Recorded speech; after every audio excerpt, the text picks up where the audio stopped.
Hi there, my name is Kendrick, and in this video, I'm going to share with you what we know so far about the social type number 1, which is the achiever type. So in this video, I'm going to share with you their traits and behaviors, Saviours and Demons, Crosschecks and Life Piles, Pitfalls, Strengths, Cognitive Dissonance, Type 1 from the community, good number 1s versus bad number 1s, the mindset of the number 1 to save the masses by sacrificing the few, what personally bothers me about social type number 1s, the social type number 1 growth path, and conclusion. Let's start off by talking about the traits and behaviors that social type number 1s have. Number 1s are very much status seekers. They're ego-driven, very competitive. They will do their best to win by any means necessary, even if it's at the cost of their friendships. They want to attach their name to something important. They want to crush their competition. They thrive from negative reinforcement. And the social type number 1 is tied to the sleep animal. Now, what are the social type number 1's saviors and demons? Their first savior is obviously number 1, which is to seek status, to flex by showing off or bragging, to win, to achieve, to be the best. They have a big ego and they have identity goals. Their second savior is the social type number 2, which is to seek to gain independence, and they like to be responsible, tend to be the jack of all trades, master of none, and very much interested in entrepreneurship or management and being results oriented. Their minor demon is social type number 3, which is seeking to specialize in one area, focus on routine, work-life balance, and be the best at a specific role or niche. And their major demon is social type number 4, which is seeking friendship, which is moving and caring for others, building genuine connections, and focusing on family and togetherness. What are some cross checks for the social type number 1s? Well, the first cross check is, as a number 1, you want to examine your life pile to see what you've actually done. Not what you want, but what actually is. If you've strived or climbed to become upper management, CEO, business owner, or get trophies, medals, awards from major competitions, or strive to get a PhD or master's or anything that yields status or a sense of achievement, then you're probably a number 1. This is definitely easier as you get older and you start building up your life pile of achievements. Number 1s have a strong need to stand out, get attention, and get admiration. They have a tendency to look presentable or attention grabbing. They tend not to like to get free money or gifts from others, unless of course it's on a special occasion like Christmas or birthdays, because there's a fear that when someone gives them free money or gifts, that someone is trying to put leverage over them. Now, one of the weaker cross checks for the social type number 1 is a love language, and as far as we know, at this time, their love language is actually words of affirmation, and this is because words of affirmation pumps up their ego and it fulfills their need to get recognition. Their second love language is acts of service because of the number 2 social type. That's also their savior, and this is because they need acts of service from other people who help them reach the top of whichever arena they are competing in. What are some pitfalls for the social type number 1? Well, the first pitfall is that it's lonely at the top because they've sacrificed relationships in favor of status. They have a lack of genuine relationships because people are used as stepping stones to achieve greatness. They have a tendency to take things personally because of their very big ego, and they become too overly competitive when people are just trying to have fun. A lot of number 1s also have a strong drive but lack talent, and they don't actually reach the achievement or status that they strive for. And mainly this is because they are competing in the wrong arena, and most likely they are not talented in that arena. So one of the biggest pitfalls for number 1s is they are competitive at everything when they should actually pick their lane in which they can be competitive in. What are some of the strengths of the social type number 1s? Their biggest strength, in my opinion, is that they're very inspiring, as they will stop at nothing to achieve their goals and aspirations. They have a very high endurance for status building and competing with other people. They will stop at nothing to beat others and win. And what are some cognitive dissonance for social type number 1s? Well, the social type number 1 is correlated with the sleep animal. So if you're someone that is a social type number 1, but you have double activated play or have play savior, you will feel cognitive dissonance because you're serving the tribe or you're engaging with the tribe when really what you want is to serve yourself and your goals to become the best. Next, I'm going to share with you some of the social type number 1 from the community. In these 2 upcoming video examples, you'll see Chinzia. I am an ENFP jumper, MF, so audio, NETE, play, consume, sleep,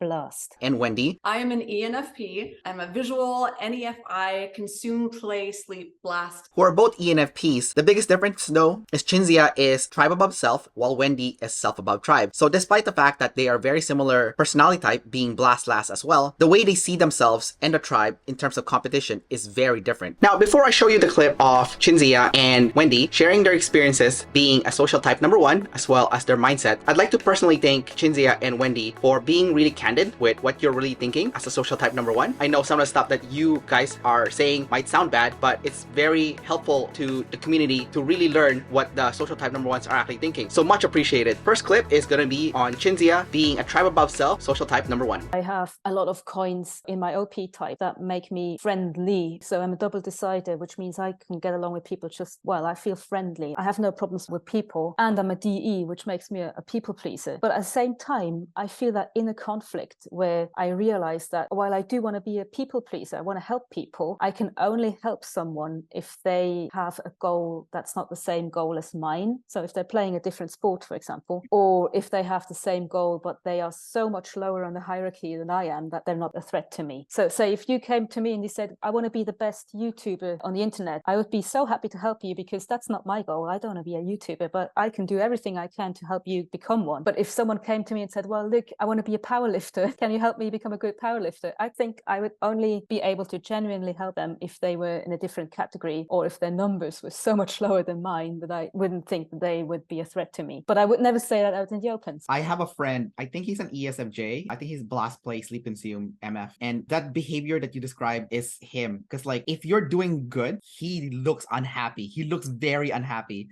And then we're like, this guy's fucked up. Like when his friends are succeeding, he doesn't look happy at all.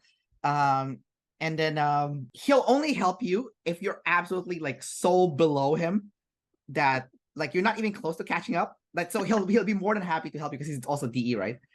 It sounds so bad. The moment you get close, his attitude changes a lot. Like he really starts looking at you in a resentful way almost. But I think the deeper why I want to be the best is that I really want to be inspiring. So when it comes to powerlifting, I recently did some mindset activities and mindset exercises and where I had to think about what's your why are you doing this? And not just to get stronger, but why actually, or what's your deep drive? And I was thinking about it and I thought, well, I think my deepest drive is that I want to help shape what people think women can do. Because I want to be inspiring in a way that young people can see, oh, look what that old woman does. And women can actually achieve that because women are still seen as the weak sex. So which comes first? Is it the skill set you're after or the status? I always half joke, and it's really just half a joke because it's kind of true, because I always say, I'm doing it because so that someday when someone pisses me off, I can tell them, oh, it's still Dr. Chinzia to you.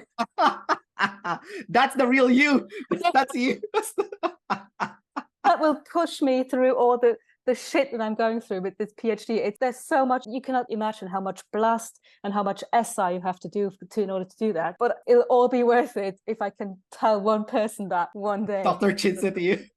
I was doctor to you. That's so good. I love it. Oh my God, I love it so much. It's so good. The next clip is of Wendy sharing her experience as a self-above tribe version of the social type number one. Are you cool with helping someone that is in the same industry as you and they're very close to your level? Or is that like, no, this is a competition, I need to crush them, I have to keep some secrets to myself on how to make something good? Or you're like, no, I want to help them get better because that way I can get even more better because the competition motivates me. So where are you in this camp?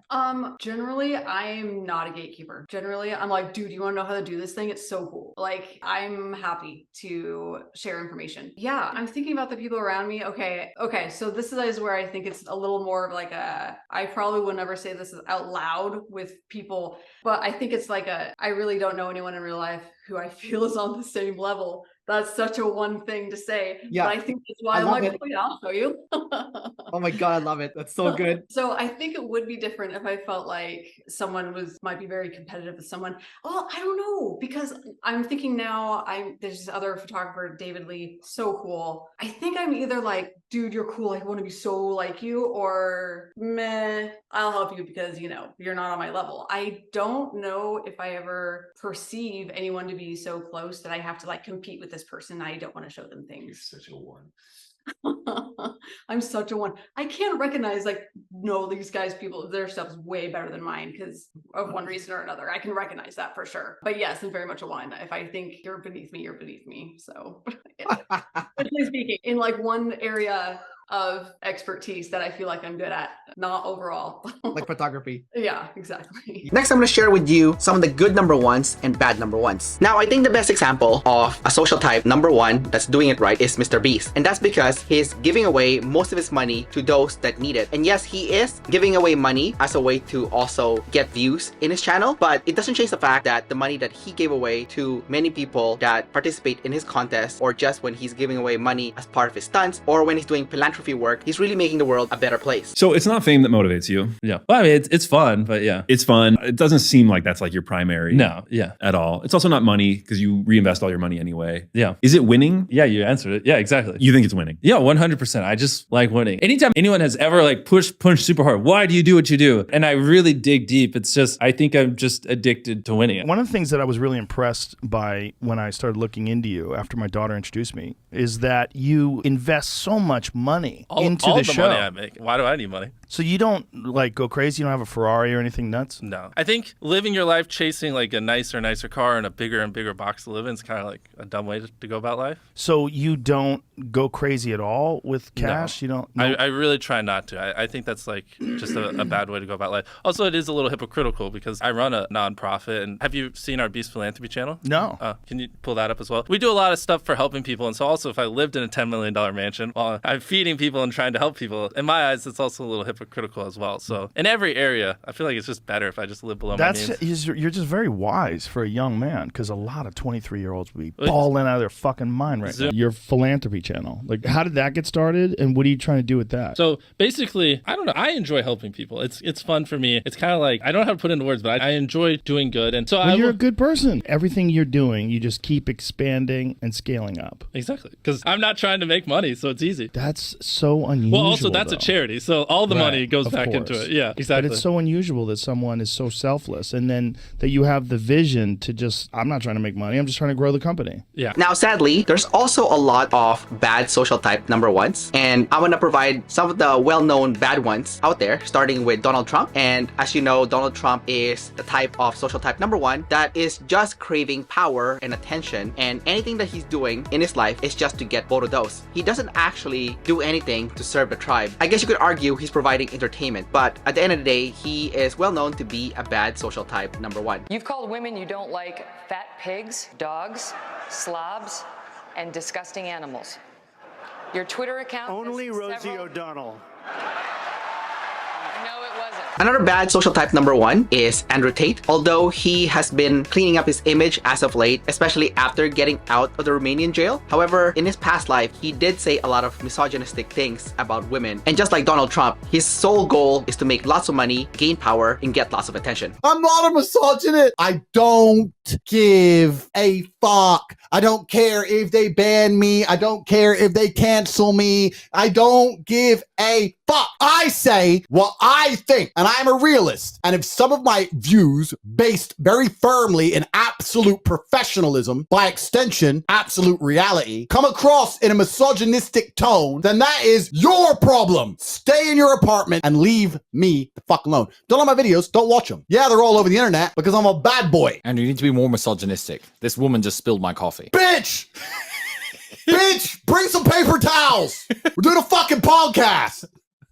Jesus Christ. Andrew, don't be a misogynist. Another bad social type number one is Hillary Clinton, and that's because she has killed lots of people as part of working for the US government. And you could argue that it is part of the job to take out people that is a threat to the US interests. But what makes her really bad is she seems to take delight out of killing the opposition. And anyone who takes delight in killing is kind of messed up. We came, we saw, he died.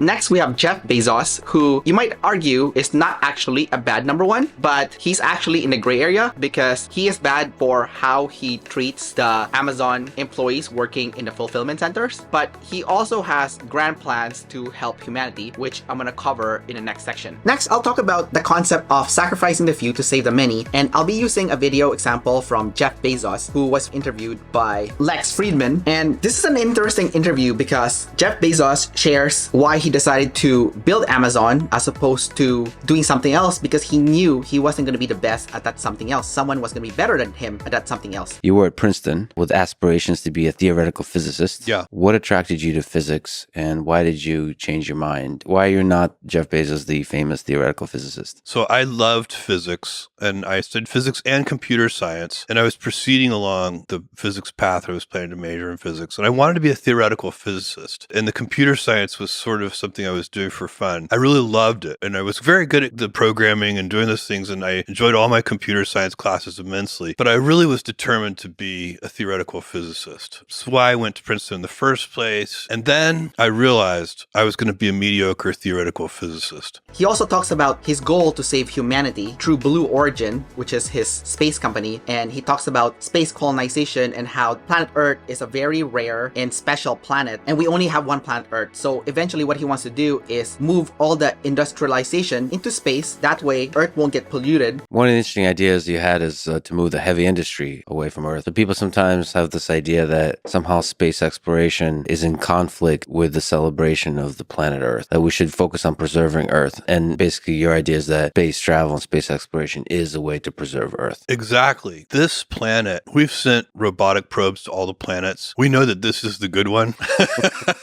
Not to play favorites or anything. But Earth really is the good planet. It's amazing. The ecosystem we have here, all of the life and the lush plant life and, the water resources, everything. This planet is really extraordinary. And of course, we evolved on this planet. So of course, it's perfect for us. But it's also perfect for all the advanced life forms on this planet, all the animals and so on. And so this is a gem. We do need to take care of it. And through space colonization, it's going to make the human population also explode, causing the human population to grow to trillions as opposed to just billions. And in Jeff Bezos' own words, it's going to create many great people, such as thousands of Mozarts is one of the examples that he made. When you look up at the stars and think big, what do you hope is the future of humanity, hundreds, thousands of years from now out in space? I would love to see 1 trillion humans living in the solar system. If we had 1 trillion humans, we would have, at any given time, 1,000 Mozarts and 1,000 Einsteins. Our solar system would be full of life, intelligence, and energy. And we can easily support a civilization that large with all of the resources in the solar system. What do you think that looks like? Giant space stations? Yeah, the only way to get to that vision is with giant space stations. The planetary surfaces are just way too small. We will take materials from the moon and from near-Earth objects and from the asteroid belt and so on, and we'll build